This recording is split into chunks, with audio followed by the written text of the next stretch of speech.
Hey, what's up, guys? Coach Mac, Play Fast Football. All right, today I'm going to do a little bit more of a philosophical video on why I think people should study some of the things that they study in the off season, and why you should look at certain programs, and why those I think those programs are relevant to what we do in high school. All right, make sure you check out some of our partners. GameStrat, sideline replay system we use. All right, we absolutely love it.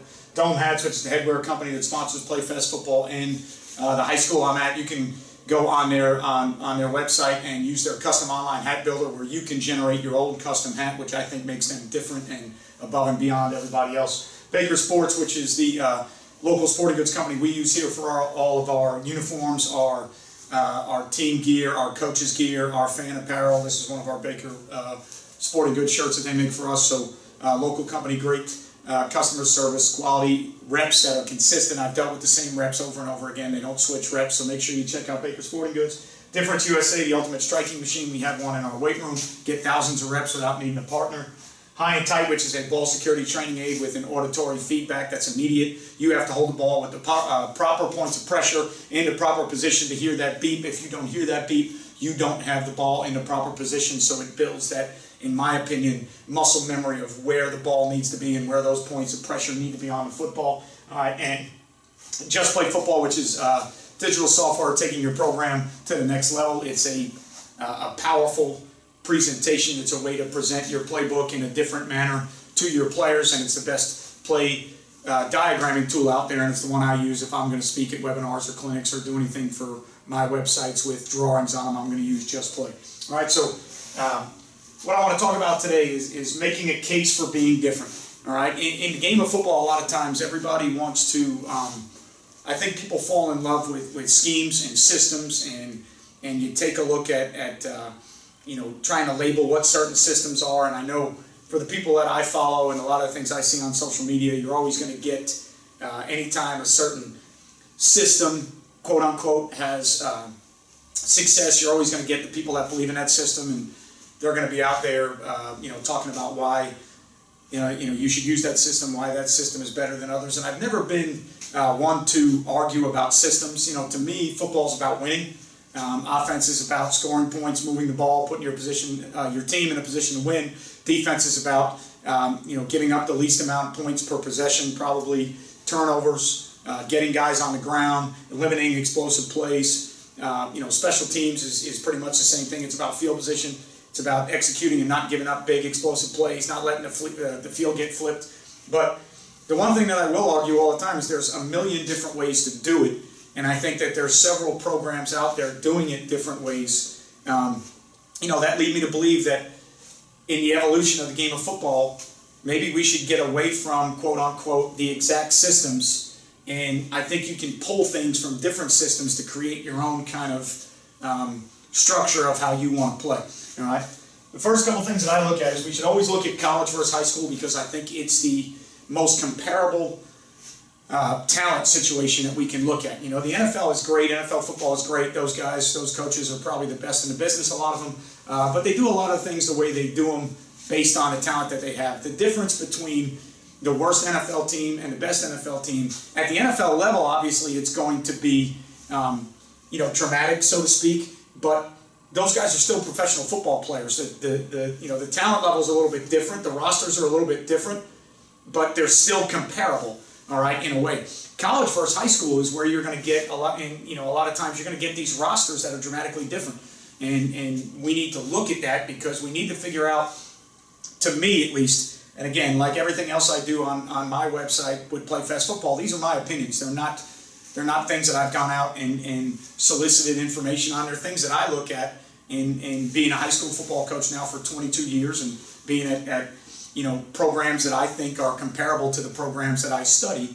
I think you have to be able to look at, the programs that are doing things in a nature similar to the situation that you're in. So I think college versus high school is always going to be, to me, that kind of relevancy test. I do watch the NFL. I will study things from the NFL. I think it's outstanding. Theoretically, I think it's great. Ball talk, I think it's great. I just don't think it's conducive to building our programs in high school. All right.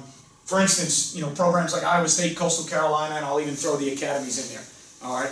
the ways that they are doing things to become more relevant in a world where those programs weren't always relevant. Obviously, Coastal Carolina is a newer one.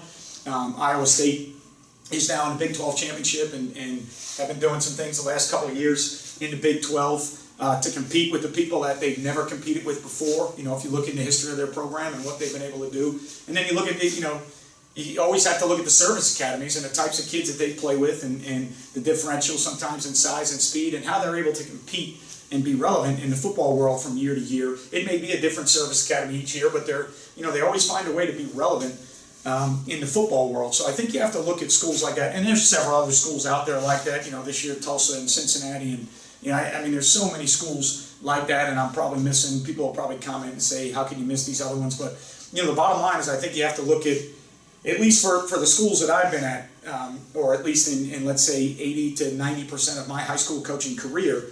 Those are the places that I need to look at and I need to study, because that's where I think we fit in the landscape of high school football. All right, so I look at it in terms of blue bloods versus the talent differential. All right, so when I say blue bloods in college football, I think we all know who they are. I think we all know, you know, right now who the blue bloods are. And when you talk about the playoff system, there's always going to be teams. You know, a couple of years ago it was UCF, and this year maybe it's you know, Coastal Carolina or Cincinnati or whoever it may be. You know, the top four right now: Alabama, Notre Dame, Clemson, Ohio State, then Texas A&M, Florida right after that. I think we can look at a lot of those programs and say, quote unquote, in their conferences in college football, they're kind of the blue bloods. They've been around. Maybe you don't throw Texas A&M in that mix, I don't know, but you know, these are places that have been around. They're going to have top 10 recruiting classes to top 15 recruiting classes almost every year. Most of the time on their rosters, now that Florida's got it back to being SEC East champs, and they've got it back to being, you know, maybe the front runner now with Georgia in the SEC East, and you got Alabama in the West and Texas A&M in the West, and you know, I look at those places as places that have been good for a long time. They've had their ups and downs, certainly, all of those programs, but within the last 10 to 15 years, these are places that have been good. Top recruiting classes, always going to have you know, tremendous talent on their teams. And that's not to say that they don't do a great job coaching, or they don't have to coach. They still have to coach to win. They still have to win football games. Winning football games is not easy. But what I'm saying with that is, when you then look at high school, like I look at high school playoff games, okay, in the state of Florida at least. And this year was a little bit different because of the setup. I get it. It's not, you know, I don't think you can take this year and say it's the penultimate of you know, making a case for things. But year in and year out, when I look in the playoffs, I see several games up through the first 3 to even 4 rounds where teams are winning by 21 points or more. There's running clocks in the 3rd and 4th round of playoff games. And to me, you know, what that lets me know is, at least, again, an opinion, through research that I've done, the talent in high school is drastically different even when you make it to the playoffs. Even, you know, in Florida, in the 3A, 4A, 5A, 6A, 7A, 8A, from, you know, some of the smaller classifications to even the largest classification. You're getting games where, you know, in the 3rd and 4th round of 7A and 8A playoff games, you're getting teams that are getting running clocked. And, you know, it's not because they're not good football teams. They're good football teams. Obviously, their coaching staffs do a tremendous job to get them in the position that they've gotten them into.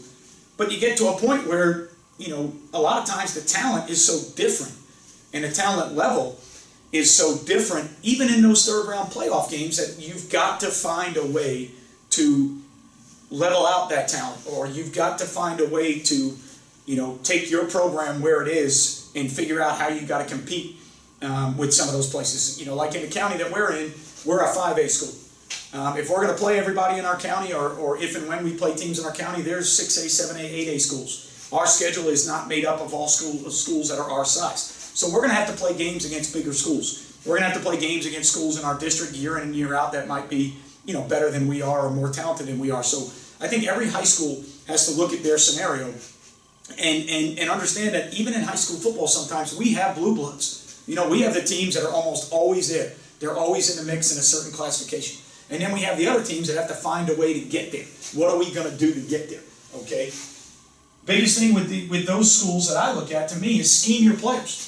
Okay, be willing to go out there and study some different schemes that fit your players. Be willing to say that you need to be a little bit different than, you know, maybe what everybody else is in order to get some type of competitive advantage to get your team on the same playing field at the same playing level as some of the people you're playing. You know, when you look at Iowa State and what they've done on defense, you know, maybe some people when it first came out, maybe thought it was a little bit different. Maybe people thought a little bit unconventional, playing with 3 safeties or a 3 high safety structure. Most of the time they do have other structures where they're not always 3 down. They're not always 3 high safeties. But the base crux of their defense and who they built their defense around was the fact that they had to find a way to play in their conference that is known as a high-scoring, you know, offensive-orientated conference. They had to find a way, similar to a TCU, to play defense at their school. And they had to find a way to play defense at their school with the kids that they had, knowing, you know, that in a recruiting cycle, you're not going to change that in the first 3 to 5 years. All right, by year 4 or 5, maybe you can get it going the right way, but you're not going to go out and change that roster dramatically in the first 2 to 3 years when you're trying to, as a new head coach like a Matt Campbell, you're trying to become relevant and you're trying to go out and get those kids maybe that you couldn't get in the past. But while you don't have those kids, you've got to find a way to play with the ones you have to become a little bit more relevant. You look at what Coastal Carolina is doing on offense, and everything I saw on social media and everything I looked at talked about the size of Coastal Carolina's linemen and how much different it was from height and weight, and the fact that they were able to beat BYU, and the fact that they're undefeated right now and made their way into the top 10, and they're kind of the buzz, you know, the underdog Cinderella story in college football right now.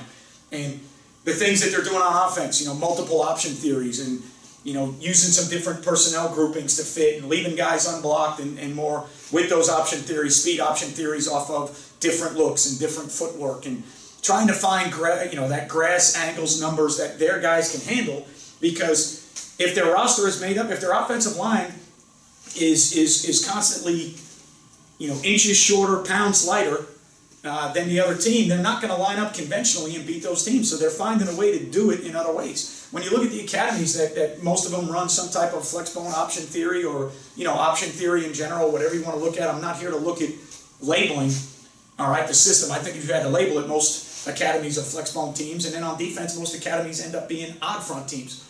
And that's because they have to fit the kids that they have. So to me, studying places like Iowa State, Coastal Carolina, the academies, what Tulsa's done this year, you know, every year there's going to be some teams that pop in, you know, that you need to look at what they're doing and how they're doing it, because they're not one of the ones you normally see that you're used to seeing doing, okay? And to me, the biggest thing they do is they scheme their players.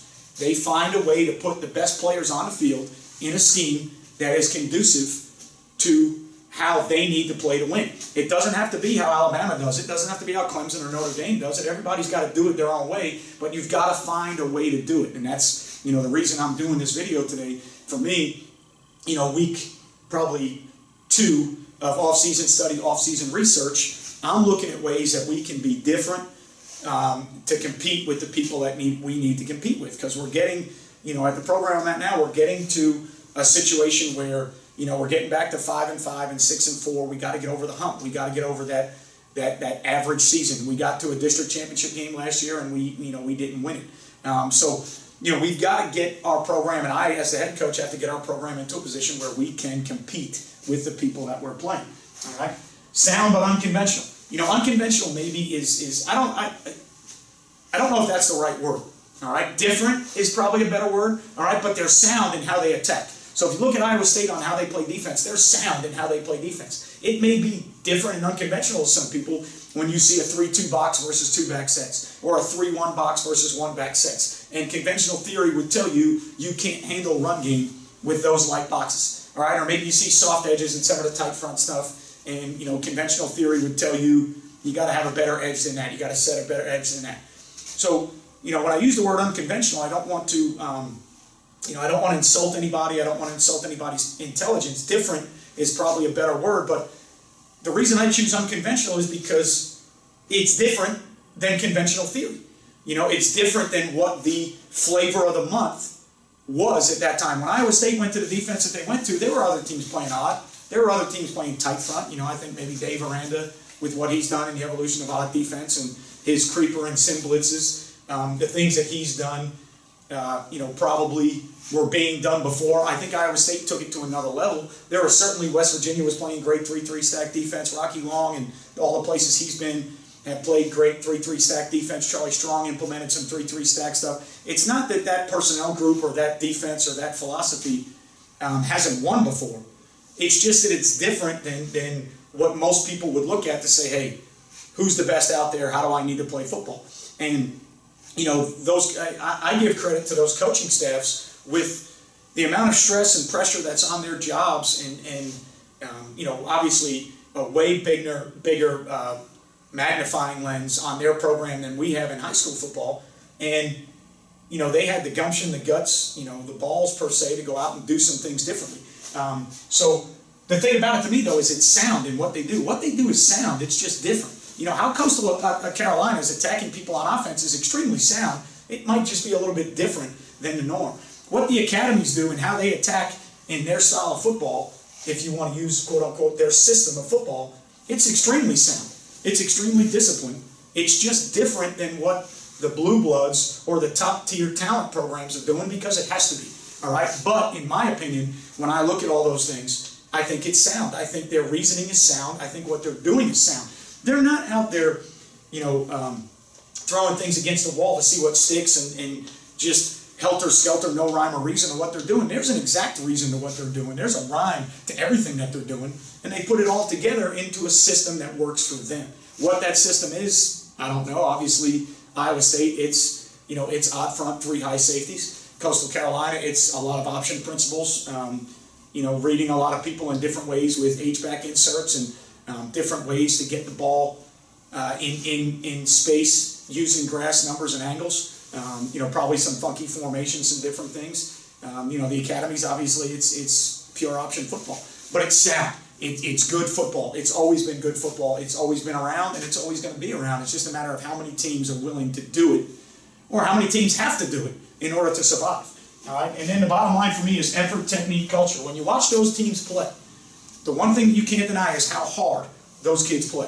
When you watch Iowa State play defense, and now even on offense, they're doing a great job on offense with multiple tight ends and good downhill runs, and then doing some things in the read game and RPOs and finding a quarterback that can extend plays, and make things happen. Their kids play with great effort. When you watch Coastal Carolina play, their kids play with great effort.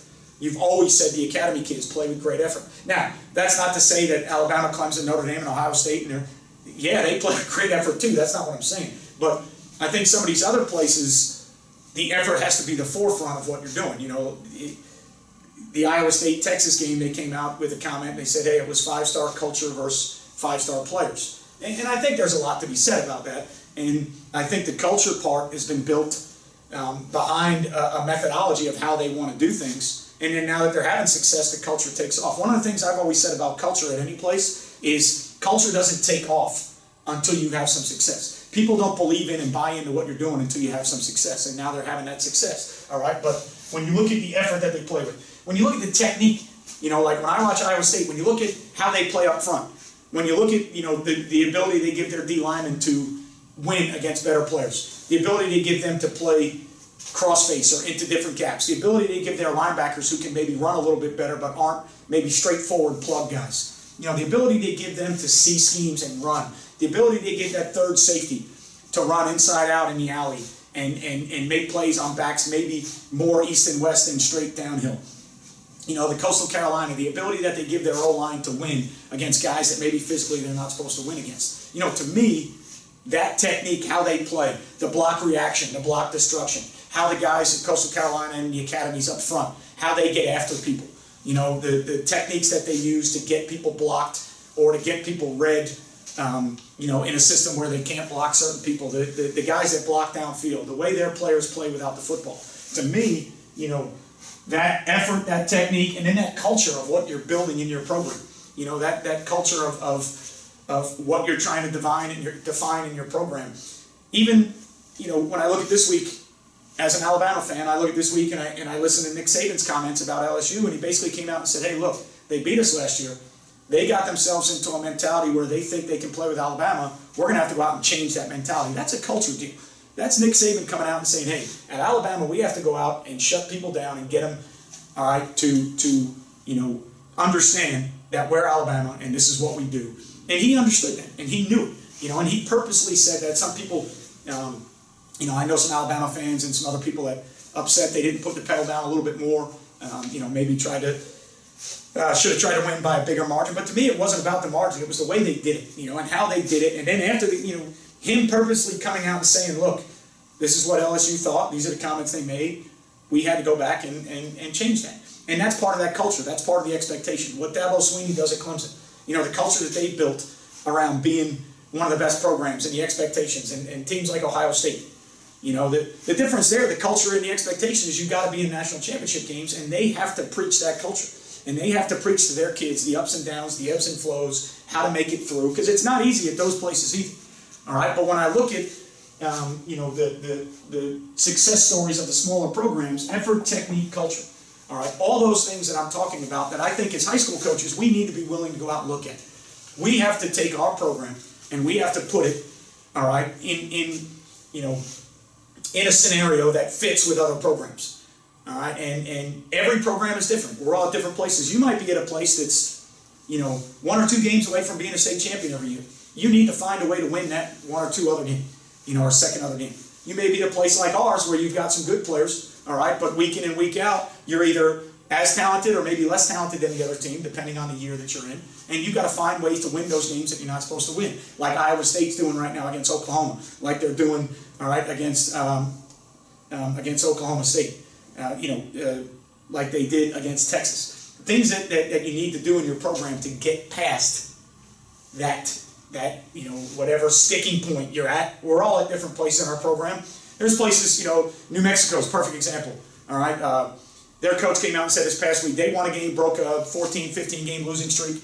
Coach got a Gatorade bath. Coach said that better be the last time until we win a conference championship or something else that I get a Gatorade bath. He's trying to explain to his players that they're trying to break the mode that they're in. And the expectation is they're going to win. And if we continue to do these things, we're going to win. So I appreciate the Gatorade bath for breaking a 15-game losing streak, but that's not why I came here. I didn't come here to get Gatorade baths, for these situations. And that's the head coach coming out and setting the culture, setting the standard of how you play. And a lot of that is going to happen in the offseason, and a lot of that is going to happen with how you work inside your program and the things you do and the accountability you hold your players to. And that's going to be everywhere USA at every level. But where it's also going to come is from coaches understanding where they're at, where they want to be, and maybe rolling the dice a little bit to do some things differently. All right, so for me, that's what I'm always looking at as a coach. I'm always looking at ways that I can be a little bit different.